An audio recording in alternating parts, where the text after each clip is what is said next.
Bonjour à tous, gros plan aujourd'hui sur la procédure civile qui a sensiblement évolué ces dernières années. Qu'en est-il aujourd'hui? Pour en savoir plus, nous recevons sur ce plateau Maître Jean-Jacques Barbieri, professeur des universités et avocat à la Cour de Toulouse. Jean-Jacques, bonjour. Bonjour Isor. Alors la procédure civile a beaucoup évolué ces dernières années, mais finalement de manière assez progressive. La procédure exprime le mouvement. Il est normal qu'elle ait suivi des évolutions au fur et à mesure des nécessités qui se présentaient. Parmi les principales illustrations, on peut citer un certain nombre de textes. En octobre 2010, par exemple, pour organiser la procédure orale devant certaines juridictions en matière commerciale et sociale. En décembre 2010, pour traiter la procédure devant la Cour d'appel lorsque la représentation est obligatoire par un professionnel. Et en janvier 2012 pour mettre en place un droit commun de la résolution amiable des différends. D'accord, mais quel est le point le plus marquant? Le point le plus marquant qui semble se détacher est une diversification de l'offre de justice en quelque sorte. D'une part, la saisine d'une juridiction par les voies classiques en vue d'entendre le juge dire le droit à propos d'une difficulté particulière.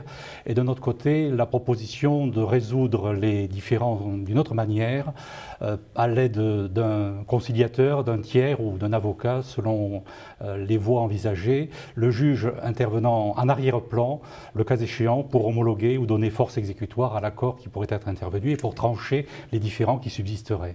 D'accord. Et le développement des nouveaux moyens de communication a-t-il des répercussions sur la procédure civile?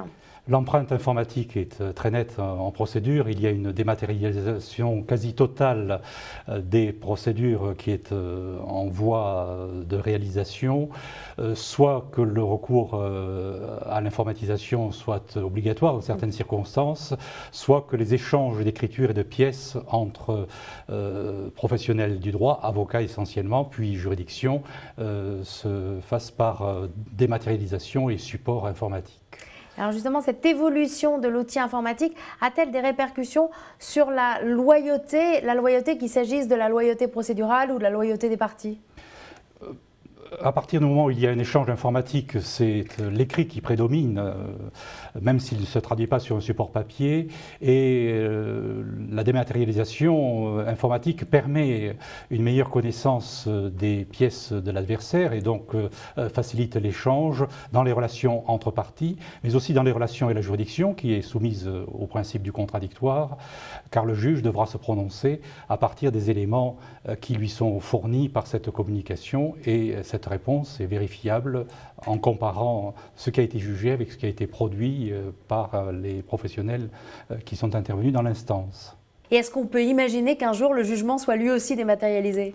Tous les actes du procès sont susceptibles d'être dématérialisés, y compris celui qui termine l'instance, pour autant que les solutions techniques le permettent en vue de sa conservation. Jean-Jacques, merci. Merci Isor. Donc vous le voyez, l'évolution se poursuit. Sachez que pour plus d'informations, vous pouvez consulter le Memento pratique sur la procédure civile 2014-2015, publié aux éditions Francis Lefebvre. Il est bien sûr mis à jour régulièrement sur le site des éditions Francis Lefebvre. Merci de votre attention et à très bientôt.